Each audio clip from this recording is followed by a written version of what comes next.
A final question that we get is, how is the shroud relevant to me, to my ministry, to my church? Why should we even consider looking at the shroud or investigating it?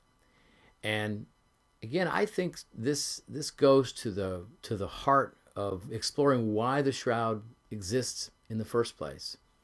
And there are dozens of documentaries that have been done on the shroud.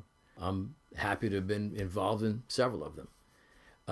All of these documentaries deal with the science and the history and the mystery of the shroud. Now, there are millions of people that are intrigued by mystery and yet would not step foot into a church. And the question for ministers watching this Q&A is, how do you reach them? How do you capture the imagination of someone who hasn't darkened the door of a church in years and is very disinterested in organized religion? How do you capture that person's imagination? How do you capture his mind and his heart? One of the ways is through a shroud encounter, whether it's through the new evangelization as being promoted through the Catholic Church, or whether it's Protestant evangelization. This is a wonderful mystery that captures the imagination of many people who stand on the sidelines of faith. For that reason, we have fun promoting Shroud Encounter. We have various ways that we do it. We promote it as CSI Jerusalem, the case of the missing body. That's fast. It's fun.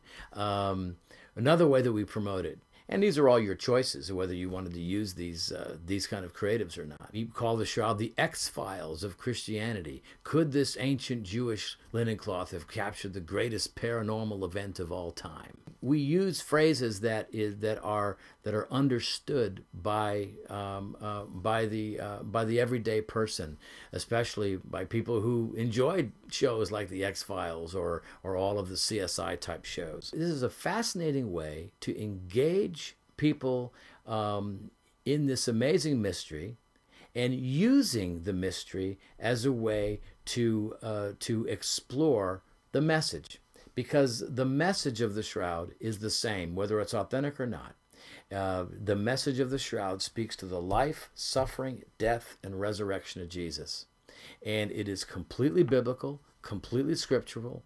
It is completely orthodox in terms of supporting biblical orthodoxy, in terms of the literal, physical resurrection of Jesus. And so we don't have to prove the shroud absolutely to be the burial shroud of Jesus in order to use it effectively as a means of ministry. This is what we've crafted over the years through Shroud Encounter, and I hope that you will consider bringing Shroud Encounter to your church, to your location. Again, if you're at a secular college or university, we have a secular version that is also it promotes spiritual diversity, and it's one that doesn't promote necessarily a religious view, but just explores a fabulous mystery. So we have two approaches that we can take to make it work for all audiences.